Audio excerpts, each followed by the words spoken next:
questions we wrestle with as Christians about who God is, how do we live out our faith, what is the Bible, what is the truth of the Bible, what are we supposed to believe, how are we supposed to live?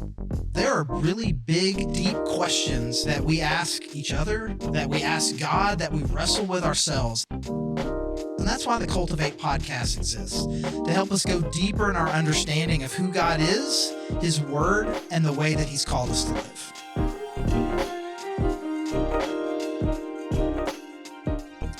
Everyone, welcome to the Cultivate podcast at Grove Church. I'm Charlie Loften, the lead pastor there, and I'm joined by creative director, podcast producer, great friend, cool hat wearer, Great friend. Which one of those was the awe? Great friend. Oh, I thought her name was Sappy. Cool hat wearer. No, I am quite known for that, though. There was one time that was sometimes the women's ministry here has a clothing swap, and I showed up, and this one was like, yes, I'm going to get some hats. And I was like, oh, I'm not getting rid of my hats. I just have some old t-shirts here that you can have. She was disappointed. So I love that I've become known for it. But shout out to Brenda Boone. She does not like it, I don't think. Shout out to your mom that she doesn't like that you wear hats. No. It bothers her to some extent. Also, since she's moved up here, she's been with me quite a few times when I'm like, oh, like this one, literally, as she was with me. She was like, you're getting that? Of course I am. Amazing. Moms for the win. Yeah. Did your mom listen to the podcast? Oh, yeah. Okay. So Big time. So you can be excited about this shout out. Yes. Yes. All right. We are neck deep in parables. We just finished a supersized episode. Yeah, we did. Apologies for that. One of my favorite parables. And now we're about to come into another one that is one of my favorites. Really? So we're going to jump right in, try to make it not as supersized. Okay. It's called The Parable of the Unmerciful Servant. Okay. And it's a really good, I think, follow-up to The Prodigal Son, where we spent a lot of time talking about how much the father loves, how much the father forgave the younger son, and this kind of connects with that. Okay. Matthew 18, starting verse 21. Then Peter came to Jesus and asked, Lord, how many times shall I forgive my brother or sisters who sins against me? Up to 7 times? Jesus answered, I tell you, not 7 times, but 77 times. Therefore, the kingdom of heaven is like a king who wanted to settle accounts with his servant. As he began the settlement, a man who owed him 10,000 bags of gold was brought to him. Since he was not able to pay, the master ordered that he and his wife and his children and all that he had to be sold to repay the debt. At this, the servant fell on his knees before him. Be patient with me, he begged, and I will pay back everything. The servant's master took pity on him, canceled the debt, and let him go. But when that servant went out, he found one of his fellow servants who owed him 100 silver coins. He grabbed him and began to choke him. Pay back what you owe me, he demanded. His fellow servant fell to his knees and begged him, Be patient with me, and I will pay it back. But he refused. Instead, he went off and had the man thrown into prison until he could pay the debt.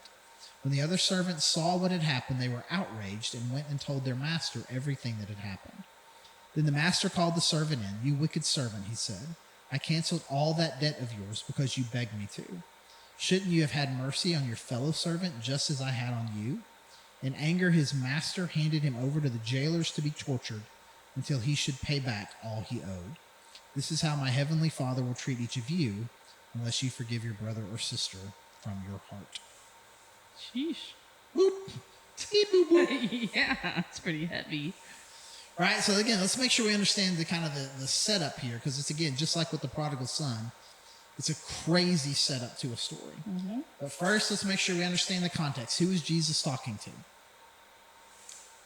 One of the disciples? Yeah, so this is an insider's parable. Okay. It comes from a question from Peter, which kind of implies probably wasn't a one-on-one. It was probably they were all hanging out. So this is something that he is communicating to his closest followers. Mm-hmm. And the question is forgiveness.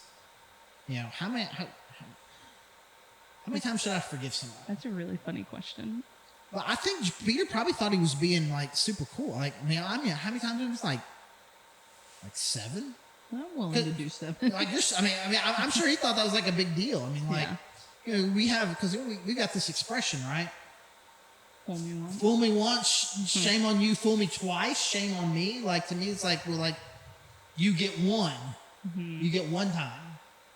But I will not let you do it to me twice. Mm-hmm. Peter's like, fool me 6 times, shame on you. Fool me 7 times, shame on me. Yeah. Right? And like, and so Jesus is like, no, it's actually like a whole, not just 1 7. It's like a whole bunch of 7s. Mm-hmm. And then he tells the story. It's like a king whose people owe him some money. He's got to settle up some debts.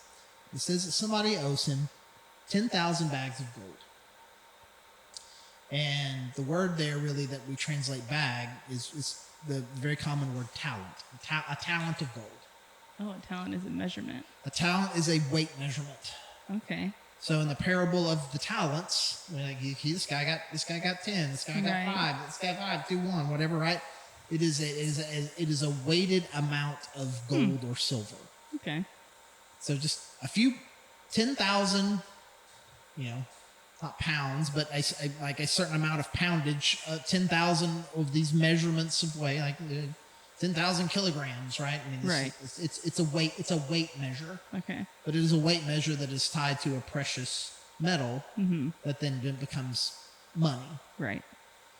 He owes the king 10,000 bags of gold. What? That's insane. Okay. If you were to do the math on it and say based on how much, inflation and cost of gold, everything, we're talking about billions of dollars. Yeah, that's not a debt you can come out of.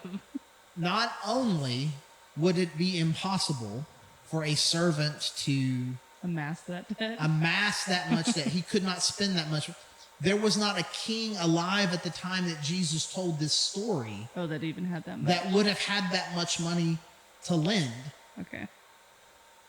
Probably the wealthiest person in the world might have had half of that. Maybe in the entire Roman Empire, maybe the Roman government, not Caesar himself, but the entire government, they would have had that much. But they certainly would not have lent a third of the entire value of the entire kingdom to one person. Yeah. I mean, at some point, 2 bags of gold in. That's a lot. Be like, okay, liability. We're done. Yeah. We're done here. Like, it would have been impossible for him to spend that much, to lose that much. It would have been impossible to whom had borrowed that much, because no one had that amount of money to borrow. And wouldn't it be kind of weird for a king to loan money to a servant?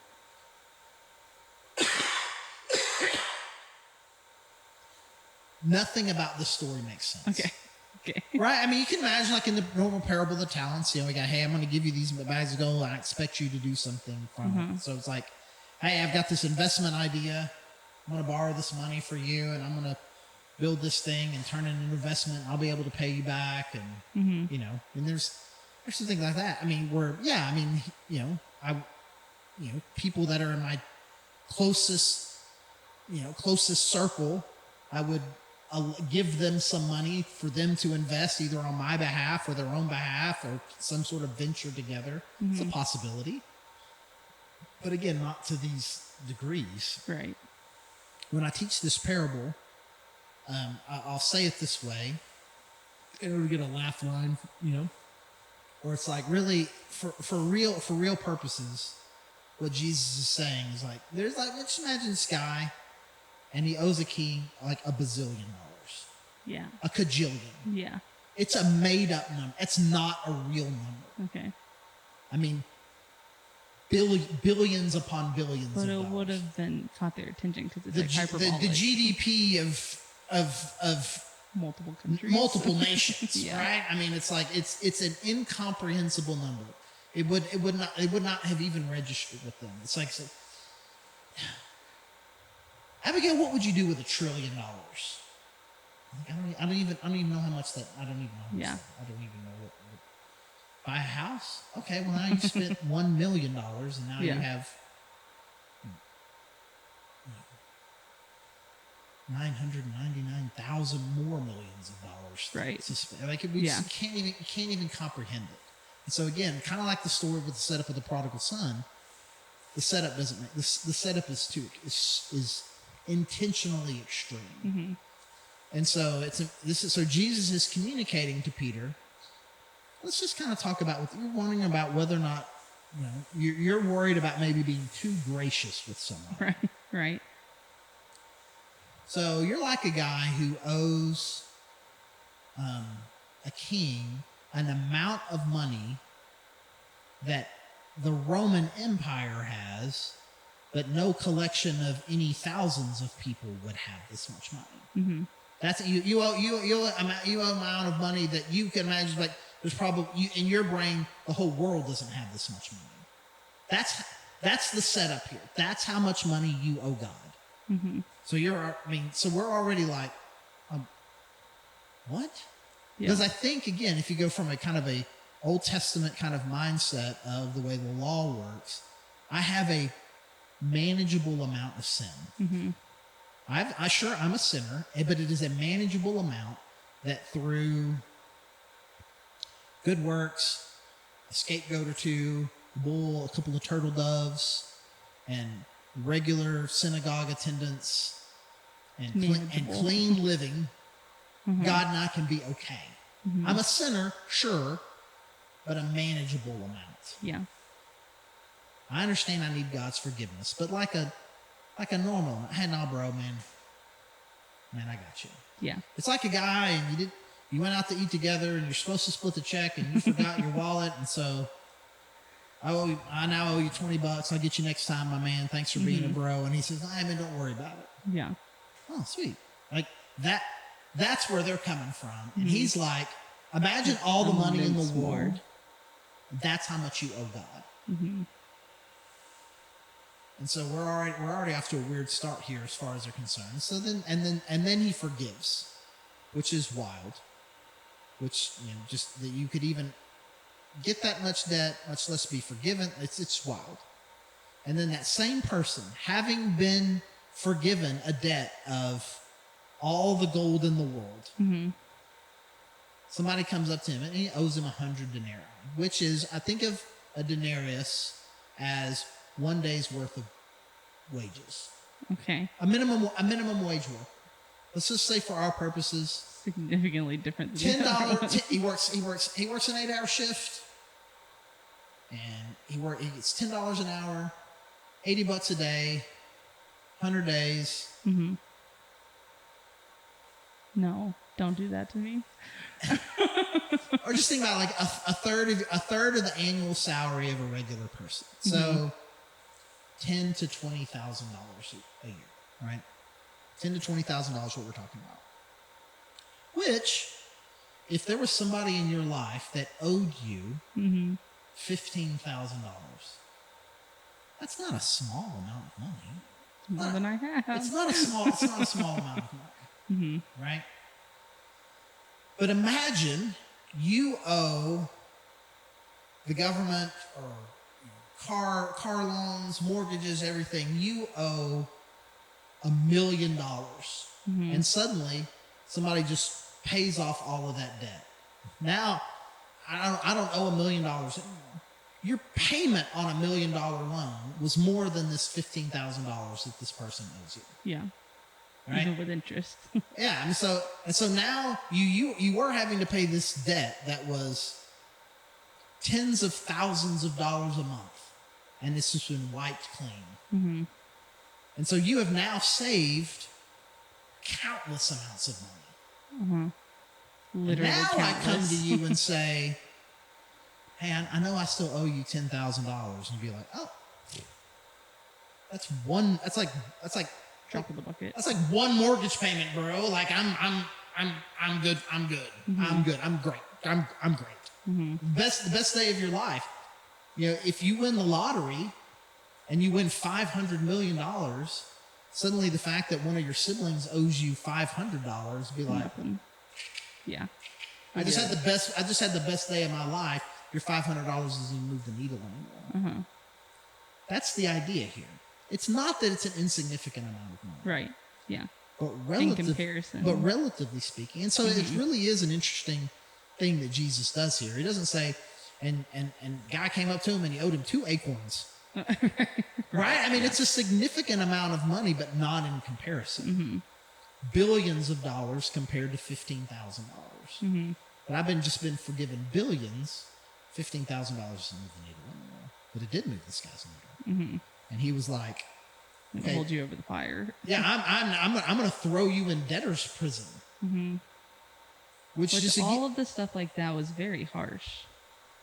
Like, I'm going to torture him until he pays, or I guess that's at the end. Yeah, well, again, it's just think of like a debtor's prison, where it's like, this is where you go, and then they work in this prison, and they earn, a denarius a month, mm-hmm. but then they owe it to you. Mm-hmm. And so that this guy can work this off in 100 months, and in 100 months, his debt will be forgiven. Yeah. And so that was what should have happened to the first guy. And he, again, another crazy thing about the story, he comes to the guy who owns 10,000 talents, billions of dollars. He said, "Don't worry, I'll pay you back." Like, how, bro? Right. We're You're not any more capable than the other guy was able to pay it back. You can't. I mean, you're an idiot. Mm-hmm. Who somehow managed to lose 10,000 talents. Mm-hmm. You're not going to be able to find 10,000 more. Right. And so the comparison is really stark, where it's like, okay, you owe a lot. This guy owes you something. It would have been significant, except that you have just been forgiven this amount. Mm-hmm. And so then the people find out about it. It's like, how did the guy just get for billions of that? What? Mm-hmm. And they tell the king, he's like, I ain't trying to be a snitch, but that guy that you just forgave the billions, threw another dude in prison for 15,000. Mm-hmm. And the king is rightly outraged. Mm-hmm. I mean, come on, we gotta have a little bit of pay it forward in you, don't you? Yeah. I mean, I could have done this to you on a magnitude of scale that you can't even comprehend, and you can't reserve any of that in light of how much I have forgiven you. And so Jesus' point here, if you have a real full understanding of how much God has forgiven you, then even the biggest debts that normal people run up with against each other will seem insignificant by comparison. Mm-hmm. And it will be a sign. It will be a sign as to whether or not you fully understand how much you have. How much you've been forgiven. Yeah. But not just financially. Right, well, yeah, it's a metaphor. Yeah. So the metaphor is all financial, but from God, it's about sin from God's perspective, mm-hmm. where it's like, yeah, I mean, like, this is all the sin that you have committed, and God has forgiven you. And somebody else, called you a name in middle school, and you're like, oh, that's fine, right? Yeah. But again, he's talking about more serious things where people can have really hurt you. Mm-hmm. And you won't forgive them? Yeah. And it is interesting here because I think about this a lot, because there's some, I have some relationships that are not good. But in this context, everybody is at least trying to repent. Yeah. This person's like, hey, please forgive me. Please forgive me this debt. Mm-hmm. And then he refuses. And so we have some, people that really don't have the opportunity to forgive because they're not sorry. Yeah. But, people who are legitimately sorry, you should always forgive them. Not one time, not 7 times. And certainly, whatever you take away from this, I don't think that you're supposed to keep up with some tally sheet on Excel of whether or not you've ever hit 490. Yeah. Because the reality of it is, if you're in a close, intimate relationship with a family member, you're going to hit 490. Yeah. I have several people in my life, I'm sure, that are way beyond that. Well over 490. Yeah. So would you say the main point is how much Jesus or God forgives, or how much we should be forgiving? I think the point is the answer to the question is how forgiving should I be? Mm-hmm. And the answer is, in light of how much you have been forgiven, you should be very forgiving. You should always forgive. Mm-hmm. It would be literally impossible for everybody in the world to collect a debt against you larger than what you have been forgiven. Mm-hmm. Which is why that number is so large. And you think their mind was like, you mean we've been that bad? Yeah, I think again, I don't think that people I think it would have been shocking to hear Jesus describe the sin debt that people have against God to be said in such large terms, like the sin of the prodigal son in that story, or to think of it in terms of 10,000. Because again, Abigail, how big a sinner are you? Oh, I'm pretty bad.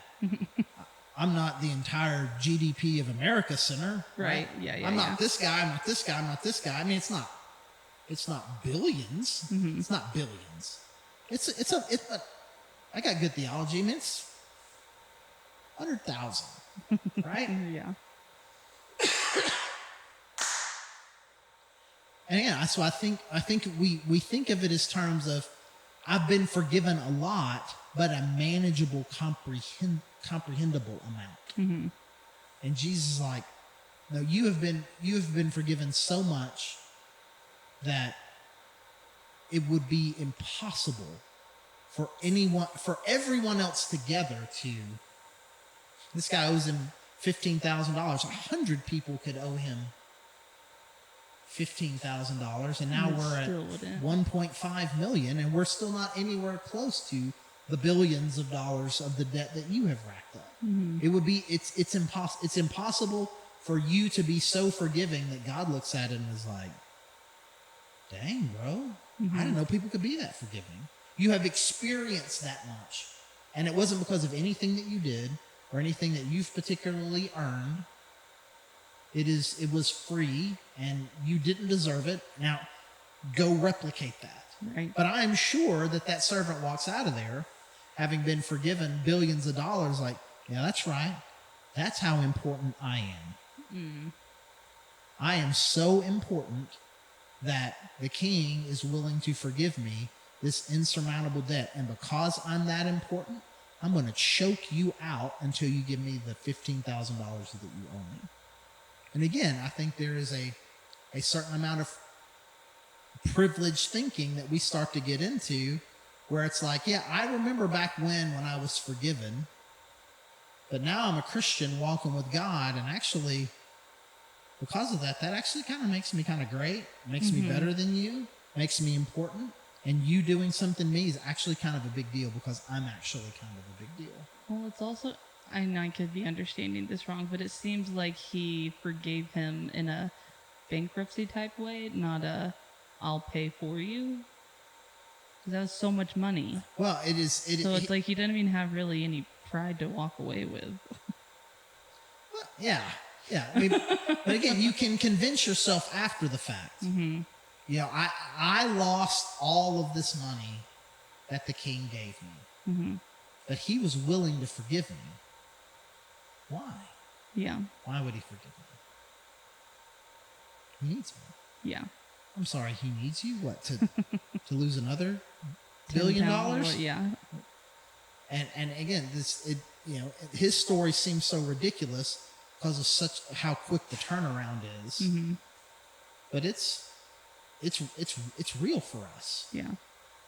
Where it's like, no, I mean, it may not be as immediate as this, but Christians walk around all the time acting like that their position with Jesus now entitles them to some sort of favored status out in the world. Everything that you have is based on a generous, forgiving God, not based on anything that you did. In fact, everything that you did that led up to that was insanely stupid. Yeah. Yeah. Your claim to fame is that somehow you ran up an $8 billion debt. That's your claim to fame. And you don't get to say, well, you know what? I'm the worst money manager in the world, and God forgave me. Therefore, treat me with some respect, please. I actually was thinking that if that happened modern days, it would be like probably an article written about it. Yeah. Like, this is insane. Dave Ramsey. Yeah.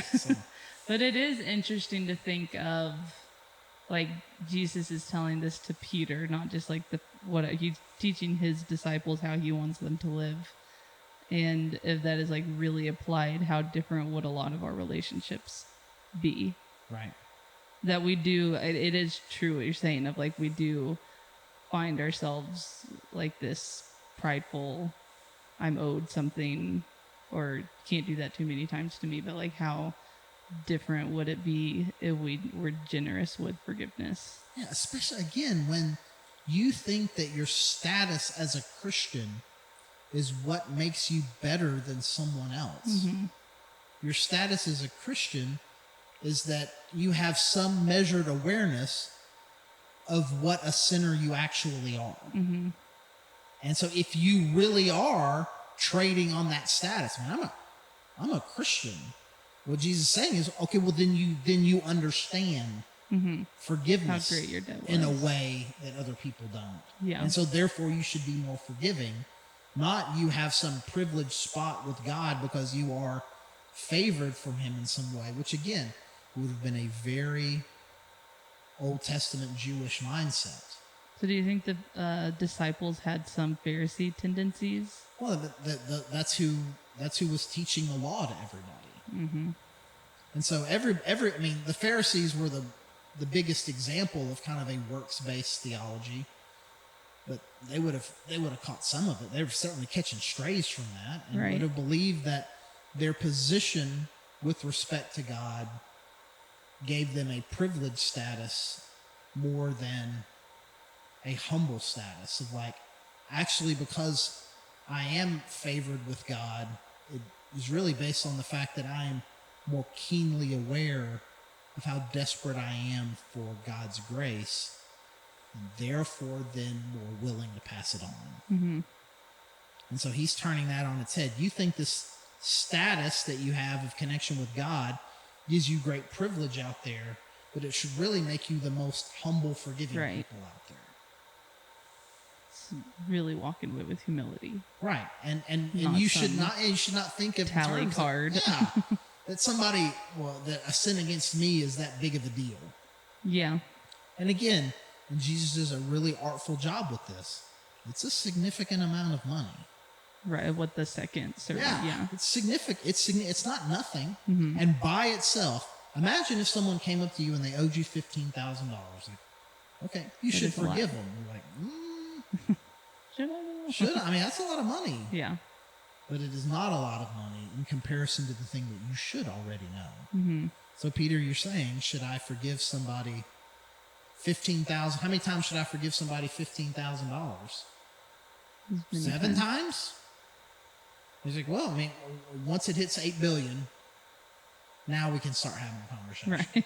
Right. But it's not ever going to hit that, so you should just keep be forgiving. always forgiving. And again, I want to be careful with this because there's people have crazy wild stories out there of people who are doing them real harm and real damage and things like that. I mean, this is all in the context of someone who is repentant. Right. And forgiving somebody doesn't mean you bring them back into your home. I mean, I always feel like I need to give just a Yeah. small number of disclaimers when we start talking about what feels like forgiveness, absolute forgiveness under any circumstances. It doesn't mean the person is asking for forgiveness, and also, yeah,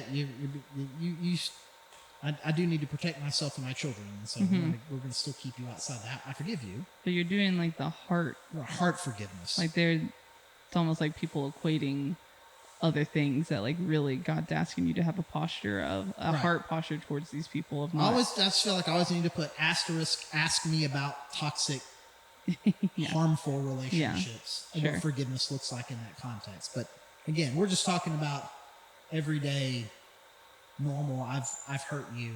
Should you forgive me? Yes. Yeah. Should I forgive you? Yes. But in light of what Jesus has already done. So, all right. You know what's next? Good Samaritan. That one, I don't really know much about that one. All right. It's easily top 2 of kind of like most well known. So, Which is fine. I should know more about it for sure. well, I mean, you grew up in a context spiritually where you're probably more familiar with things like parable of the talents, the ones where Yes. the point is like you need to work harder. Yes. This, I know on that one very well. I've shared it many a time. Very few of these have been about you need to work hard. Maybe we need to go ahead and skip the parable of the talents. No, We can put our because mind I'm around it. interested. All right. Thank you guys for joining us. And as always, thank you, Bagel, for joining us. And encourage you to go to our website, grovechurch.org/connect. Find out everything you know about our church, our services on Sunday, better ways to connect, send us questions, all that sort of stuff. And join us next time as we continue our series in parables, look at the Good Samaritan, and see you then. Thank you for listening to the Cultivate podcast. Our hope is that you are taking steps to go deeper in your faith, that you are asking big questions and you're looking for answers. We hope that we can be a resource for you through our podcast and any other way that we can help you. You can find all our episodes anywhere that you can find podcasts, including YouTube. And again, thank you so much for joining us.